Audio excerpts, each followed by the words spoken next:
แต่យើងអ្នកកាន់ពុទ្ធសាសនានេះវាអត់ច្បាស់ដែរ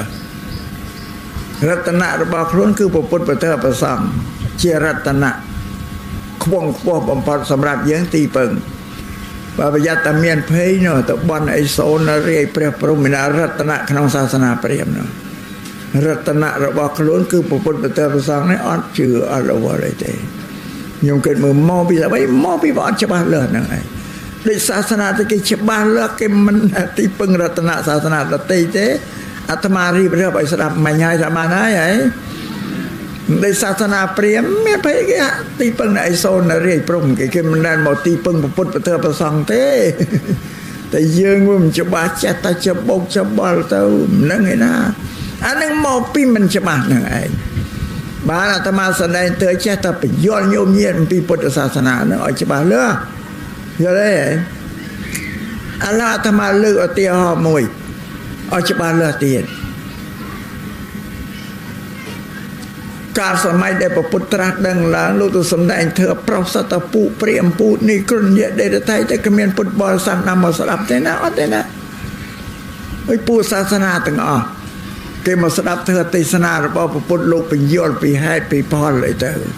សាសនាដទៃអត់មាននិយាយពីហេតុផលទេនិយាយតែពីជំនឿរបស់ព្រះប្រទានឲ្យតែព្រះពុទ្ធលោកបញ្យល់ពីហេតុផលកម្មផលហ្នឹងដល់គេស្ដាប់បានគេយល់គេជ្រះថ្លាគេបដិញ្ញាខ្លួនសំយកពុទ្ធប្រសង្ឃជាទីពឹងទីរលឹកគេបដិញ្ញាខ្លួនជាឧបាសកណាដល់នៅប្រតនត្រ័យជាទីពឹងគេក៏វែងអាលទ្ធិព្រោះគេចោលពីមុនដែលគេពឹងអីសូនរាគេអត់រវល់ទេគេខ្ញុំនឹកហើយវាច្បាស់លាស់ចឹងទីអ្នកកាន់សាសនាព្រាហ្មណ៍បានដល់គេជ្រះថ្លានឹងពុទ្ធគេទីពឹងប្រតនត្រ័យពុទ្ធសាសនាបោះបង់រតនៈពីមុនចោលភ្លាមហ្នឹងឯងមកពីគេយល់ច្បាស់ដោយបញ្ញាហើយដល់យើងនេះវាមិនយល់ច្បាស់ចាថាសវេសវាថាញោមញាតអឹមនឹងឯណាទេបាទអាត្មាទេសនាចេះតែបញ្យល់ញោមពីពុទ្ធសាសនាគឺអញ្ចឹងអ្វីដែលមិនពុទ្ធសាសនាប្រាប់អញ្ចឹងឥឡូវទេសពីរបីម៉ាត់ទីបញ្ចប់លោកគ្រូមើលមុខឯងតែឡើងបែបបន់ឲ្យតែចាប់ចប់ហើយតែមិនចាំបន់នេះចប់ហើយបើមុននឹងចាប់ចង់បញ្ជាក់ឲ្យច្បាស់លើបរិស័ទវត្តតែក្រៀមហ្នឹងណាក៏មិនពេញវាលពេញកាលបាទណាជួយលោកគ្រូទេក៏មិនបរិស័ទពេញវាលពេញកាលពេកសាសនាដទៃគេឲ្យតម្លៃទេវតាប្អិនប្រព្រំតាមបានញោមណាអាហ្នឹងឯងមកញោមជឿរឿងហ្នឹងឯងថាទេវតាប្អិនប្រព្រំមានដែកជាមានឥទ្ធិពលតែពុទ្ធសាសនាអត់ទេប្រពន្ធនោះថាទេវតាប្អិនប្រព្រំជាផលទេមនុស្សជាហេតុនៅថាមនុស្សទេដែលប្រកែកជាងទេវតាប្អិនប្រព្រំបើមិនមានមនុស្សប្រព្រឹត្តក្នុងកុសលកម្មធ្វើទានធ្វើសិលធ្វើសមាធិដែលជាកុសលកម្មទេវតាប្អិនប្រព្រំក៏មិនមានដែរមនុស្សទេជាហេតុអាត្មានេះញោមណាចេះតែបានហើយមុខឡើងកញ្ញៅអស់តែអានេះបញ្យល់ឲ្យច្បាស់ហើយបងទេវតាប្អិនមកព្រមទៅពីមនុស្សដែលធ្វើល្អមានសិលមានទានមានភាវនាអីជាដើមហ្នឹងជាបេក្ខភាពទេវតាប្អិនមកព្រមនេះណែទេជាហេតុគឺមនុស្សទេវតាប្អិនព្រមជាផលទេពុទ្ធចាំមានទៅសារអីផលទៅសារតាហេតុនាំទៅឲ្យមនុស្សនឹងកែហេតុឲ្យទៅធ្វើល្អទៅបានសំខាន់បំផុតគឺហេតុនេះទេយល់ទេនៅពុទ្ធមនុស្សទេប្រកែកចឹងទេវតាប្អិនប្រព្រំបើមានមនុស្សធ្វើល្អទេវតាប្អិនប្រព្រំក៏មិនមានដែរបញ្ចប់សេចក្តីប៉ុណ្ណឹងចាទីនេះវាបែកធ្លាយប៉ុណ្ណាវាមិនច្បាស់លើសីមាក៏មិនបានច្បាស់លើបើសីមាដោះស្រាយទៅកន្លែងតាណាដែលវាប្រះចាកវិន័យក្នុងសីមាហ្នឹងណាបញ្យល់ប៉ុណ្ណឹងឲ្យដឹងទេដឹងថាហ្នឹងវាមិនមែនទេជាពេលនេះទៅនេះរកឲ្យយល់ទេល្អដល់មកណាវែងឆ្ងាយឡាយណាគ្មានមេត្តាធ្វើឲ្យច្បាស់លាស់ទេបើទៅជាបកិនកៈតនេះមកជិបតនោះមកជប់ណាបានទេអាមកជិបមកជប់នោះយកអាមកជិបជប់កន្លែងណាដែលញោមញាតនោះអាមកជប់នោះវាប្រះចាកធ្វើវិន័យយកអាមកជប់ទៅនោះមកលាតតដាសាបានហើយយកមកលៀងជំរះការដែលយល់ខុសដឹងខុសជឿខុសនឹងឲ្យវាជឿត្រូវទៅវិញមានឈ្មោះអស់លោកអ្នកសប្បុរសជន ទាំងឡាយដែលអាត្មាភាពបានពិភាក្សារៀបរាប់ជំរាបជូនដល់ញោមញាតិពុទ្ធបរិស័ទទាំងឡាយគ្រប់រូបក្នុងឱកាសនេះគឺលោកជាអ្នកម្ចាស់កម្មវិធីបុណ្យថ្ងៃនេះកម្មវិធីបុណ្យនេះគឺជាបុណ្យគម្រប់ខួប100ថ្ងៃដើម្បីឧទ្ទិសកុសលជូនលោកវណ្ណជាដែលបានទទួលមរណកាលទៅកាន់លោកខាងមុខហើយអស់រយៈកាលគម្រប់100ថ្ងៃនិងថ្ងៃនេះក៏លោកអ្នកដែលត្រូវជាញាតិសន្តានព្រៀងលៀនទាំងអស់ដែលមានជីវិតរស់នៅជាមនុស្សនេះក៏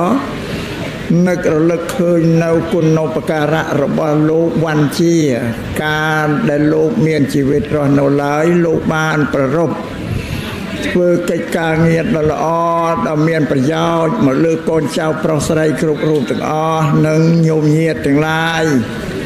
ជាសន្តានព្រៀងលៀននៅក្នុងភូមិផងរបងជាមួយនោះវិលាដែលលោកលះលោកទៅកាន់លោកខាងមុខហើយក៏សាច់ញាតិសន្តានព្រៀងលៀនទាំងឡាយនៅតែនឹករលឹកឃើញនៅការងារដ៏ល្អរបស់លោកកាលដែលលោកមានអាយុរស់នៅនោះម្ល៉េះហើយកូនចៅសាច់ញាតិទាំងអស់ក៏ធ្វើកិច្ចការប្រារព្ធទៅតាមលំអាននៃពុទ្ធសាសនាក៏បានធ្វើជាបុណ្យខួប100ថ្ងៃនេះតែតាមពិតទៅពុទ្ធសាសនាលោកសម្ដែងថាជាបុណ្យតិខេណានុបទានបុណ្យតិខេណានុបទាននេះជាភាសាបាលីឬម្យ៉ាងទៀតគេថាបុណ្យសង្ឃេតាតិខេណានុបទានគឺបុណ្យដែលសាច់ញាតិសន្តានព្រៀងលៀនដែលរស់នៅនឹងបានថ្វាយផ្ទាត់ប្រគេនទានចំពោះព្រះសង្ឃនឹងឈ្មោះថាបុណ្យសង្ឃេតាតិខេណានុបទានដោយពោលដោយខ្លីថាជាបុណ្យតិខេណានុបទានភាសានឹងជាភាសាបាលីទាំងអស់ញោមញាតិពុទ្ធបរិស័ទអ្នកដែលកាន់ពុទ្ធសាសនានោះមិនយល់សេចក្តីនៃបុណ្យតិខេណានុបទានឬសង្ឃេតាតិខេណានុបទាននឹងទេក៏ក្នុងឱកាសថ្ងៃនេះក៏សូមបញ្ជាក់ជម្រាបញោមញាតិពុទ្ធបរិស័ទគ្រប់រូបអស់តាមរយៈធម៌ទេសនានឹងដើម្បីឲ្យញោមញាតិពុទ្ធបរិស័ទបានយល់អំពីកម្មវិធីបុណ្យដែលយើងត្រូវធ្វើនោះញោមញាតិទាំងឡាយរាល់គ្នាចូលចាំឲ្យដឹងច្បាស់ឲ្យទៅឮពាក្យថាតិខេណានុបទានឬសង្ឃេតាតិខេណានុបទានថាបុណ្យនេះកូនចៅសាច់ញាតិសន្តានព្រៀងលៀនទាំងឡាយដែលជាមនុស្សគេដឹងគុណចំពោះឧបការីបុព្វការីជនរបស់ព្រះគេដែលលះលោកហ្នឹងគេធ្វើបុណ្យនឹងឧទ្ទិសឬផ្សាយបញ្ជូនដល់លោកដែលលះលោកនេះទៅកាន់លោកខាងមុខហើយនោះនេះឈ្មោះថាបុណ្យតិខេណានុបទានហ្នឹងមនុស្សរស់គេធ្វើទានហើយគេឧទ្ទិសផ្សាយជូនទៅលោកអ្នកដែលលះលោកនេះទៅកាន់លោកខាងមុខហើយនឹងសូមឲ្យញោមញាតិជ្រាបចឹងប៉ុន្តែឥឡូវនេះក្នុងកម្មវិធីបុណ្យនេះលោកបានសរសេរថាបុណ្យខួប100ថ្ងៃក៏ដើម្បីនឹងឧទ្ទិសកុសលជូនចំពោះដល់លោកវណ្ណជាដែលលះលោកទៅហើយនេះក្នុងកម្មវិធីបុណ្យ100ថ្ងៃនេះទៀតក៏មានបញ្ហាដែលសម្រាប់ញោមញាតិពុទ្ធបរិស័ទគ្រប់រូបទាំងអស់ហ្នឹងនេះមិនមានតែបុណ្យ100ថ្ងៃទេមានបុណ្យ7ថ្ងៃក្នុងមុន100ថ្ងៃដែរញោមញាតិពុទ្ធបរិស័ទសប្តាហ៍ថ្ងៃនេះជ្រះថ្លាណាស់ឲ្យតែមានបុព្វការីជនលះលោកទៅកាន់លោកខាងមុខហើយគ្រប់7ថ្ងៃហ្នឹងធ្វើបុណ្យខួប7ថ្ងៃហ្នឹងម្ដងរំលងទៅនៅទៅ3ខែហ្នឹងគ្រប់100ថ្ងៃធ្វើម្ដងទៀតដូចជាបុណ្យខួប100ថ្ងៃថ្ងៃនេះជាដើម โยมញាតិពុទ្ធបរិស័ទមានសទ្ធាជ្រះថ្លាបានប្រពកម្មវិធីបុណ្យនេះពោសពគ្រប់ទីកន្លែងទាំងអស់ហ្នឹងតែញោមញាតិពុទ្ធបរិស័ទអត់បានយល់ដឹងថាកម្មវិធីបុណ្យនេះជាប្រពៃណីទំនៀមទម្លាប់ពីកន្លែងណាមកទេធ្វើចេះធ្វើទៅជ្រះថ្លាចេះតែជ្រះថ្លាទៅធ្វើទៅនោះការដែលធ្វើអ្វីដោយមិនដឹងមិនយល់ពីកម្មវិធីដែលខ្លួនធ្វើនេះសម្រាប់ធ្វើវិន័យនៅក្នុងពុទ្ធសាសនាហ្នឹងព្រះសម្មាសម្ពុទ្ធ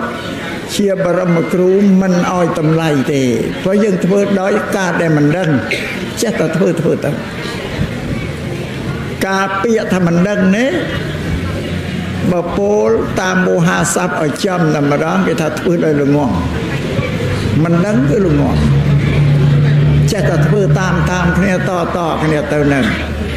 សម្រាប់ធ្វើវិន័យពុទ្ធសាសនាព្រះសម្មាសម្ពុទ្ធជាបរមគ្រូមិនអោយតម្លៃទេនៅថ្ងៃនេះសូមបញ្ជាក់ដល់ញោមញាតិពុទ្ធបរិស័ទទាំងឡាយគ្រប់រូបព្រោះក្នុងធ្វើវិន័យពុទ្ធសាសនាព្រះអង្គបានសម្ដែងថាពុទ្ធបរិស័ទទាំងបព្វជិតទាំងក្រហមអ្នកបួសឬក្រហមអ្នកដែលនៅជាអ្នកគ្រប់គ្រងផ្ទះហ្នឹងធ្វើកម្មវិធីអ្វីមួយត្រូវសិក្សាបរិយត្តិធម៌ឲ្យចេះសិនឲ្យយល់សិន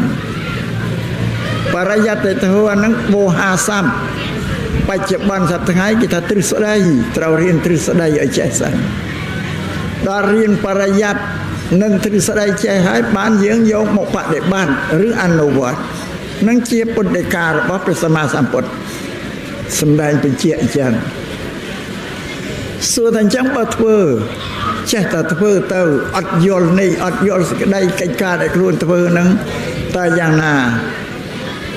បើសម្រាប់ជាបព្វជិតជាភិក្ខុ